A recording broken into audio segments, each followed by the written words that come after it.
Bendiciones, hermanos. Aquí nos encontramos una vez más con una palabra. Hemos hecho los ayunos pertinentes para poderlos bendecir en esta ocasión. Deseamos que esta palabra sea de mucha bendición para tu vida, sobre todo en estos tiempos de crisis. Deseamos que la paz de Jesucristo te guarde, te llene de todo su poder y de toda su presencia. Dice la Sagrada Escritura en el segundo libro de los Reyes, en el capítulo 14, estaba Eliseo enfermo de la enfermedad que tenía. Y descendió a él el rey de Israel llamado Joás en ese momento, y llorando delante de él, prácticamente le suplicó: Padre mío, carro de Israel y su gente de a caballo.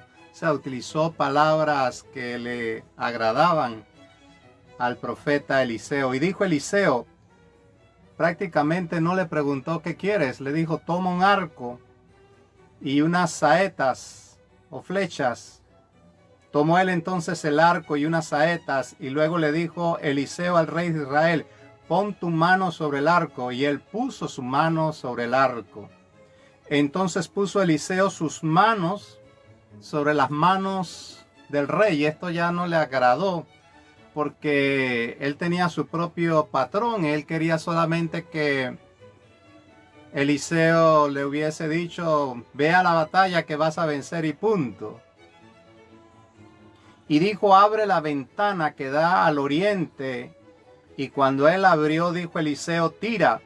Y tirando él tiró, dijo Eliseo: saeta de salvación de Jehová y saeta de salvación contra Siria.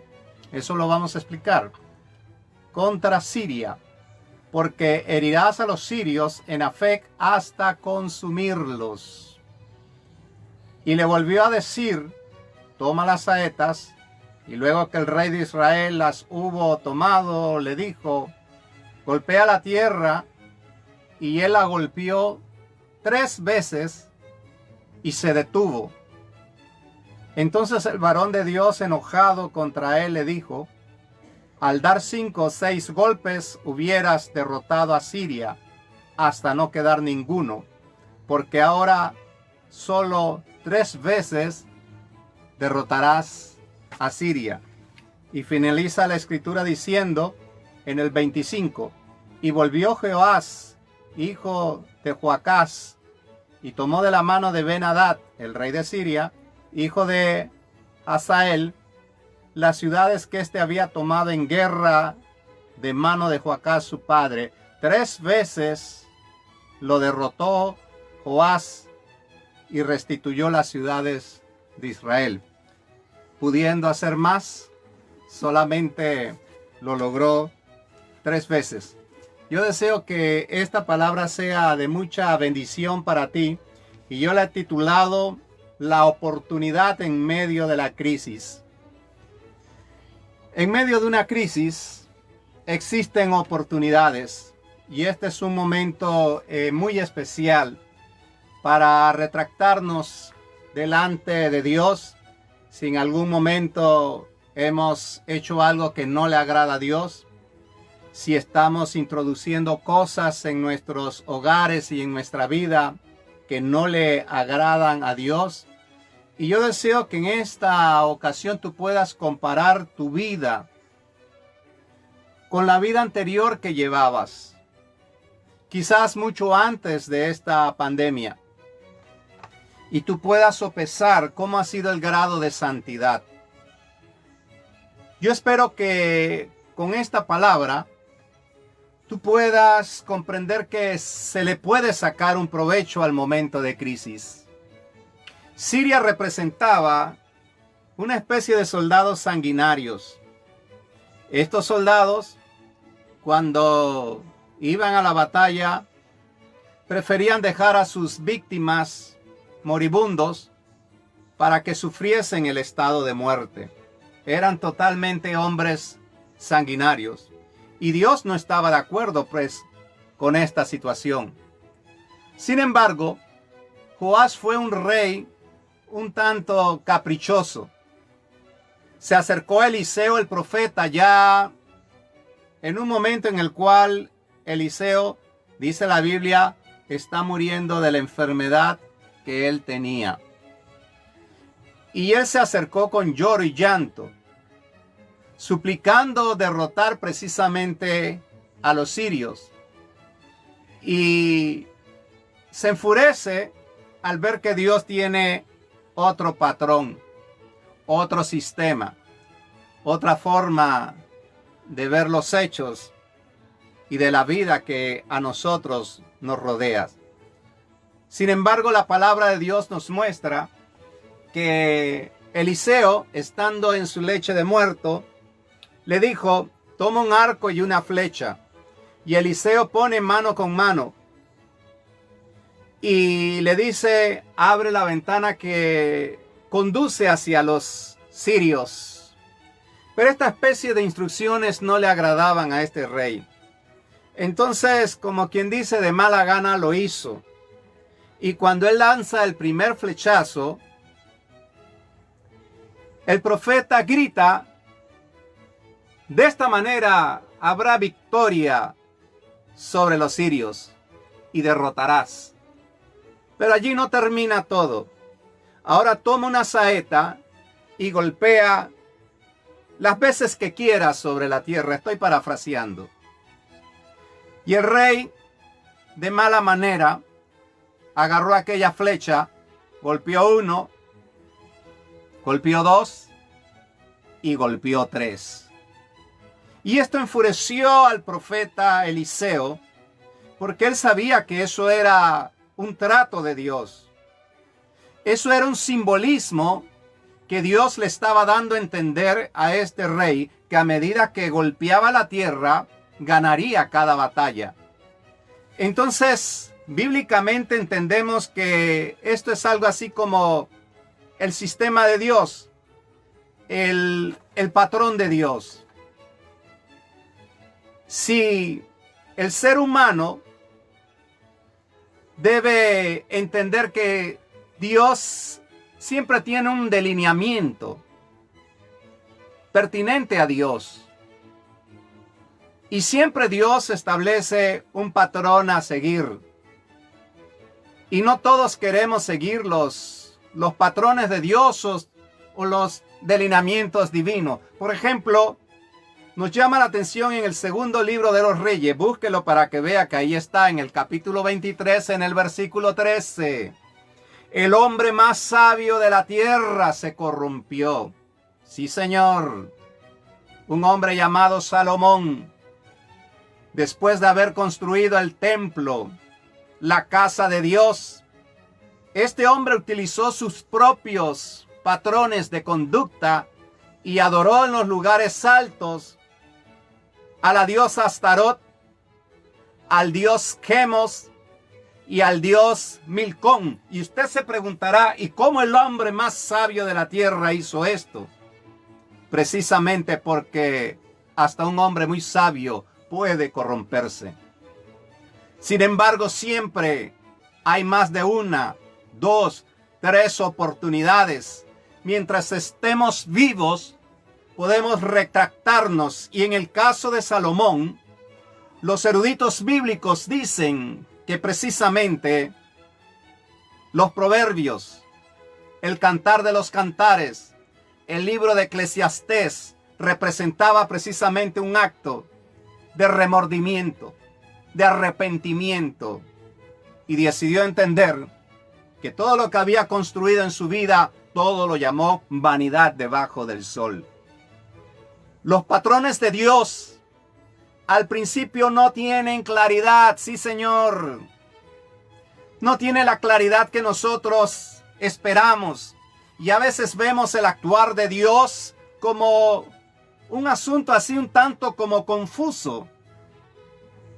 Y ocurren dos cosas: o te detienes ante la confusión o sencillamente avanzas. Pero si te detienes como se detuvo este rey, créame que puedes perder muchas oportunidades. Al detenernos, entonces vamos a introducir lo que yo creo, lo que yo pienso. Este rey golpeó 3 veces y a la 4ª vez dijo, esto no me ha agradado. Mejor yo lo voy a hacer a mi manera. Y en esa 4ª batalla, este rey murió. ¿Y por qué murió? Porque lo hizo a su antojo, a lo que él consideraba, a sus patrones de conducta. Entonces, amado, hay que tener mucho cuidado cuando queremos seguir los patrones humanos. Ahí es donde entran mis propias soluciones, mis propias estrategias. Ahí es donde entra mi voluntad, lo que yo quiero hacer, aunque vaya en contra a lo que Dios a mí me está diciendo. Ahora bien, cuando entra mi propia voluntad, también se pueden infiltrar una serie de errores y esto me puede producir unos terribles dolores de cabeza y también pueden aumentar los sufrimientos, precisamente porque me detuve a hacer las cosas como yo quería hacerlas. Un saludo a nuestro hermano Agustín y a nuestro hermano Manuel Miranda, que están en sintonía en estos momentos, y a todos aquellos que en un momento dado escucharán esta grabación. Como les había dicho, quedan 2 cosas que hacer cuando no entendemos el patrón de Dios, que no lo vemos como muy claro y lo vemos un tanto confuso. Ya le expliqué uno, cuando detenemos lo que puede ocurrir. Pero si nosotros avanzamos aún por encima de lo que yo no puedo entender de parte de Dios, Dios puede sorprenderme. Sí, Dios puede hacer cosas que yo no me imaginaba, y sobre todo si yo pongo a practicar mi paciencia, entonces Dios puede sorprenderme con aquello que yo considero que era un tanto confuso. Y Dios quería sorprender al rey Joás.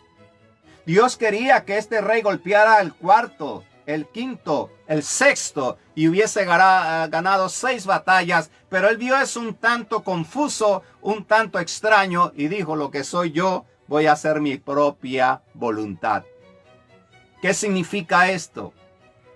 Que cuando nosotros avanzamos y no nos detenemos, entonces podemos encontrar oportunidades que Dios quiere presentarnos en nuestro camino. Y esto ocurre en varias facetas de la vida. Déjeme explicárselo. Mire, cuando nosotros nos encontramos en un momento de crisis y no tenemos muy claro la voluntad de Dios, aún dentro de la iglesia, Dios puede sorprenderme con un cargo dentro de la congregación, cosa que no hubiera ocurrido antes de la pandemia. Dios puede sorprenderme con una invitación al extranjero, cosa que yo no esperaba. De repente chateé, entré en un foro, conocí un pastor en el extranjero, le gustó lo que yo expuse, lo que yo presenté, y ¡puf! Misteriosamente o milagrosamente se abre una nueva oportunidad. Y yo me pongo a pensar, y yo que quería detenerme. Y ministerialmente Dios abrió puerta y presentó oportunidades en medio de una situación que yo no esperaba. Y así también ocurre en el hogar. Muchas puertas se han cerrado para los hogares en este tiempo de crisis. Pero sin embargo otras puertas se han abierto. ¿Cuánto tiempo tenías que no almorzabas o cenabas o desayunabas con tus seres queridos en el hogar? Y de repente ahora todos se reúnen, cosa que no ocurría antes de la pandemia. Y entonces es una oportunidad para orar en familia. Es una oportunidad para trazar la palabra de Dios. Es una oportunidad para compartir. ¿Y cuándo ocurrió? En un momento de crisis en un momento de confusión. Ahora mismo se han presentado una serie de oportunidades a hermanos que no esperaban esas oportunidades dentro del área laboral. Muchos de 40, 50, 60 años ahora se están convirtiendo en unos expertos de la tecnología, porque la pandemia abrió una nueva oportunidad, nuevas herramientas, nuevos contactos, nuevos negocios, nuevas formas de ver la vida. ¿Y tú qué pensabas? Detenerte. Pero Dios es así. Y muchos de los jóvenes que están estudiando ahora tienen una relación de mayor amistad con los docentes que les están impartiendo las clases. Y hay muchos docentes que se han convertido no solamente en un facilitador, sino en un amigo, en un tutor, en un proveedor del conocimiento. Y entonces, ¿tú qué pensabas? El otro año continúo mi carrera universitaria, o el otro año me matriculo. Sin embargo, hiciste caso a tus padres y lo hiciste este año, y se abrieron nuevas puertas que tú no esperabas. Por esa razón, el ser humano no entiende los patrones de Dios. Solamente nos concretamos a entender nuestros propios patrones y nuestras propias maneras de ver la vida. Pero sin embargo, este rey no quiso entender. Se frustró, se ofuscó y sencillamente se detuvo y solamente ganó 3 batallas. Quiero ir concluyendo. ¿Cómo surge una oportunidad en un momento de crisis? ¿Se pueden producir oportunidades en un momento de crisis? Joás solamente pudo golpear 3 veces en medio del llanto y del enojo porque no le gustó la manera como el profeta Eliseo le había dicho que hiciera. Hay personas que les cuesta seguir instrucciones. Y si no son como ellos piensan, entonces dicen que los que están alrededor son los que están equivocados. Pero no es así. Yo quiero decirle, amado hermano, que Joás perdió la oportunidad de ganar 5 o 6 batallas contra Siria. Esto quiere decir que en medio de una crisis, en un momento inesperado, pueden ocurrir frustraciones que llegan a nuestra vida. ¿Como cuáles? Una frustración de tipo emocional. Yo he estado escuchando por allí, por el internet, por la radio, que habían parejas que estaban a punto de casarse ahora en este verano. Y la situación de pandemia les trajo un momento de frustración. Y algunos de esos novios se echaron para atrás, o algunas de estas novias decidieron ya no casarse, y hubieron discusiones si lo hacemos en una forma privada, si no tenemos invitados de ningún tipo. Y entonces emocionalmente estos posibles matrimonios o noviazgos se fueron a pique. Y se produjo un momento de frustración de tipo emocional, porque una crisis puede traer situaciones de tipo en forma inesperada. Y también ocurre en la parte emocional. Saludos a la sierva Eugenia Lorenzo. Bendiciones. Económicamente, en medio de una crisis, pueden ocurrir momentos inesperados. Sin embargo, Dios puede sacar una oportunidad en medio de una situación difícil si no te detienes como se detuvo este rey que solamente golpeó 3 veces, pudiendo golpear 4, 5, 6 y hasta más. En medio de una crisis, en un momento inesperado, se produce el peligro. Y a veces nos llenamos de miedo de que se pierdan las oportunidades que antes teníamos. Y nos ponemos a pensar si en esta crisis yo había recibido un ascenso en mi área laboral, había recién iniciado un negocio y ahora veo que estoy al punto de perder esa oportunidad y me da temor de no volver a tener las oportunidades que antes tenía. Eso es un momento inesperado que ocurre en un momento de crisis. Pero aquí es donde la fe puede actuar. Y aquí es donde la fe puede desarrollarse en vez de estancarse. Y se puede actuar firmemente en un momento de crisis. ¿Y sabe qué? Aquí es donde Dios interviene. Y Dios provoca las oportunidades. Y hay oportunidades que usted no tiene que andarlas correteando o buscando, llegan por sí sola. Y de repente se empiezan a abrir unas puertas en una forma inesperada que usted no lo pensaba. Pero le hago una pregunta en esta noche. ¿Se hubieran abierto esas puertas para aquella persona que se detuvo? ¿Se hubieran abierto esas puertas de bendición para alguien que en un momento haya desanimado? En medio de la crisis se puede llegar a perder hasta la esperanza.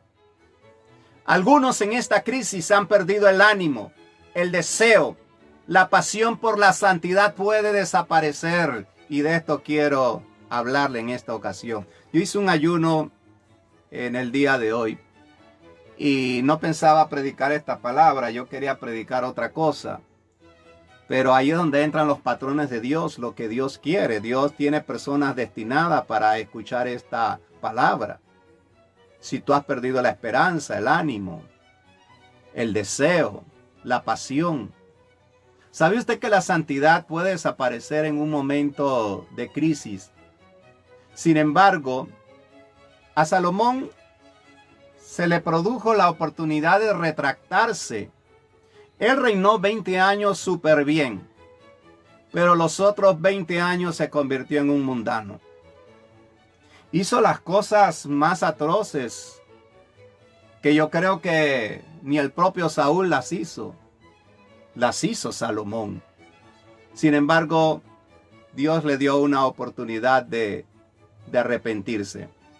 Entonces, tenemos que retractarnos de lo malo, de las cosas malas que nosotros cometemos en nuestra vida.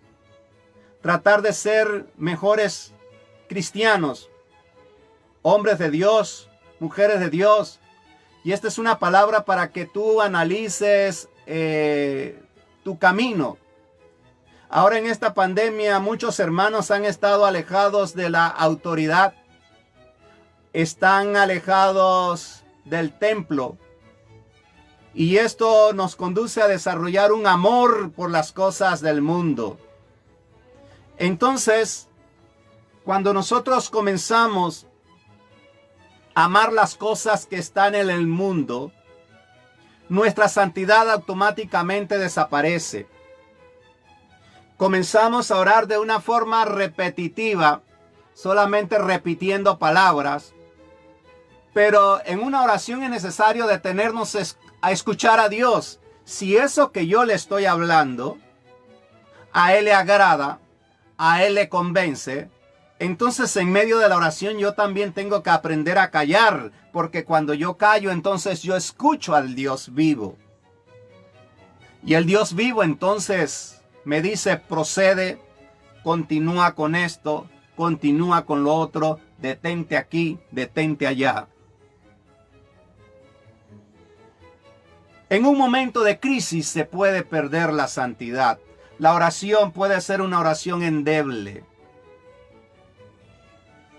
A veces yo le pregunto a los estudiantes, hermano, ¿usted está orando?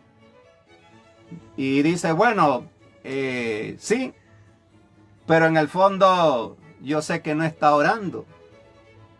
Entonces, un cristiano hoy día debe pasar un tiempo de oración con Dios.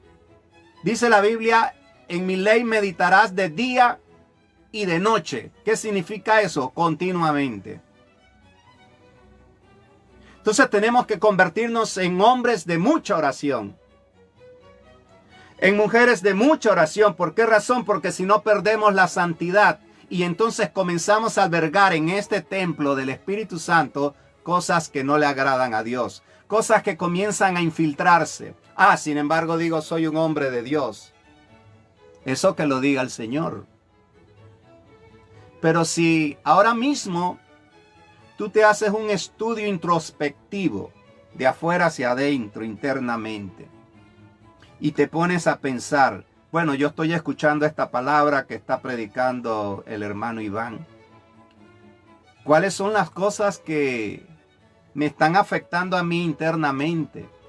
¿Será que yo he tenido que golpear 4, 5, 6 veces y solamente he golpeado 3 veces y me he detenido y le he cerrado la puerta al patrón de Dios para meter mi propio patrón, lo que yo creo y lo que yo pienso? Entonces ahí inmediatamente se infiltran los deseos del vientre, la vanagloria de la vida. Y detrás de aquellas cosas, entonces comenzamos a albergar, a internalizar, a introducir un poco de conceptos que pertenecen al mundo. Y un poco de filosofías que pertenecen al mundo. Entonces no solamente me hacen daño a mi persona como pastor de una iglesia, sino que a mis espaldas hay una gran multitud que va a estar recibiendo del engaño que yo recibo del mundo. Entonces no me doy cuenta y también lo puedo transmitir. Por eso es que necesito tener mucho cuidado con las cosas que mis ojos ven, porque yo las recibo y yo las proyecto a las personas que están a mi alrededor. ¿Cómo eso puede ocurrir? Por supuesto que sí. ¿Por qué razón? Porque somos templo del Espíritu Santo. Entonces, inclusive hasta imponer las manos, hay un poder, dice la Biblia, que Elías y Eliseo tenían ese poder de transmitir a través de sus manos. Y así como transmitimos vida, también podemos transmitir muerte.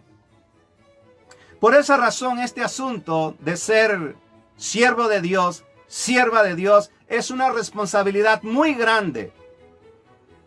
Y por eso debo enfocarme en la oración. Y esto es lo que va a producir llenura del Espíritu Santo, pero llenura del Espíritu Santo con palabra de Dios. Porque vamos a encontrar un poco de hermanos gozándose, saltando y brincando y dicen, estoy lleno del Espíritu Santo porque grito muy fuerte, pero cuando el Espíritu Santo va a hacer un análisis en nuestro altar, en nuestra dedicación a Dios, vamos a encontrar desaliento en la oración, vamos a encontrar desánimo, vamos a encontrar placeres del vientre y vamos a encontrar una serie de situaciones que nos han llevado a detenernos y inconscientemente creemos que estamos golpeando el cuarto, el quinto y el sexto, pero no, hace rato nos detuvimos. Una crisis produce un momento de decepción.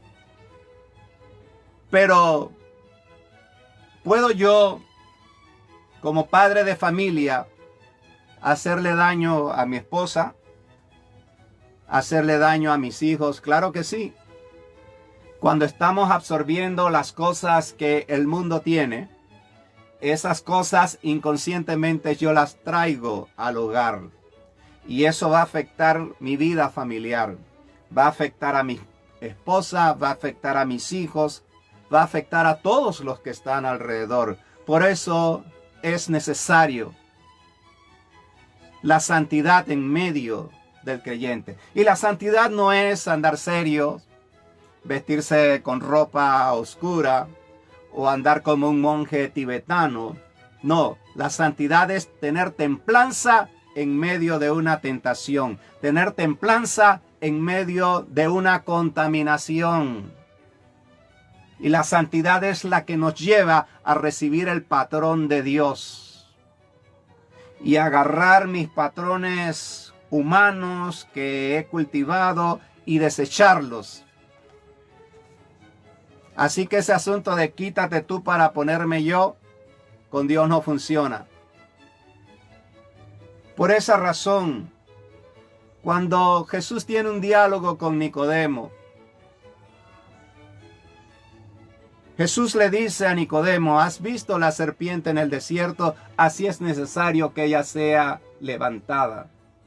El Hijo del Hombre tiene que ser levantado para que tú, Nicodemo, puedas menguar.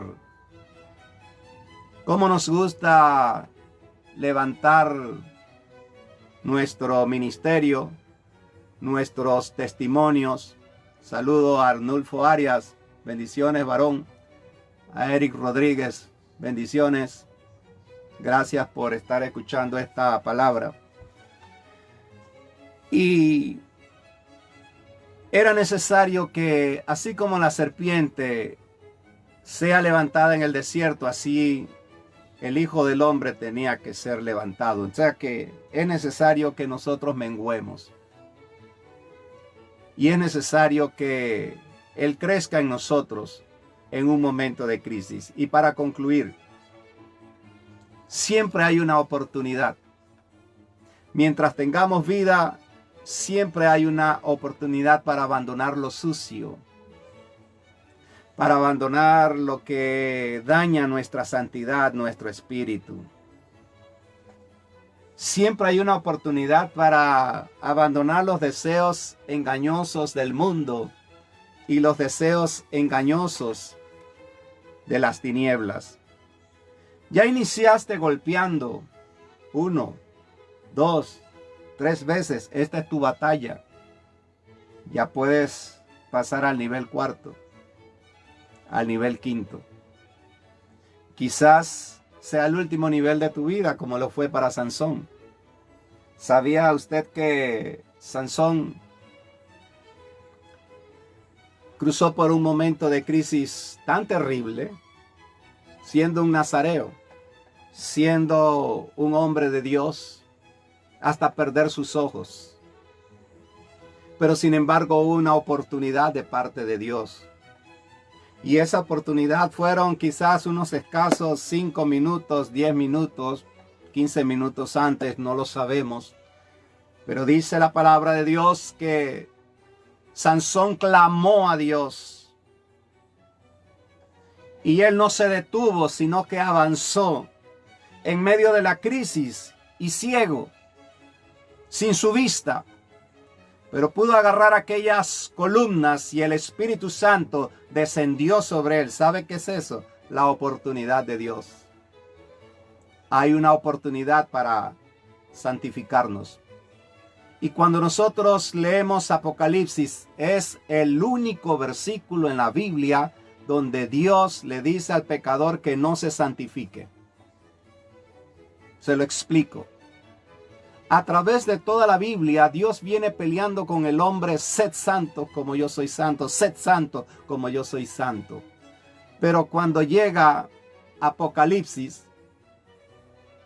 Jesús dice: el que es inmundo, siga siendo inmundo todavía. Para que Dios diga una cosa así, tiene que estar ya muy hastiado.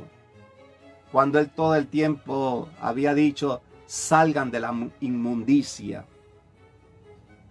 Y ahora Él dice: el que es santo, santifíquese más. Pero el que es inmundo, el que trae cosas a su vida, engaños, placeres del vientre, fuera de la voluntad de Dios, cosas sucias, vanas,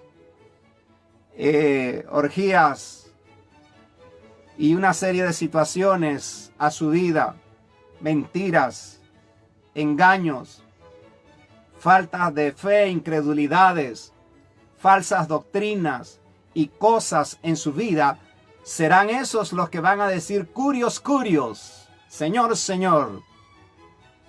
Fuimos ministros que en tu nombre hicimos. A esos el Señor les va a decir, estaban en su inmundicia, sigan en su inmundicia. Pero el que es santo, santifíquese más. Qué triste pensar hoy que los mensajes de santidad han desaparecido. Y muchos en la congregación quieren otro tipo de mensajes. Pero en realidad esta es la base de la salvación. Porque la Escritura dice, sin santidad nadie verá al Señor. Así que deseo que esta palabra la puedas entronizar en tu corazón. Dios te bendiga ricamente.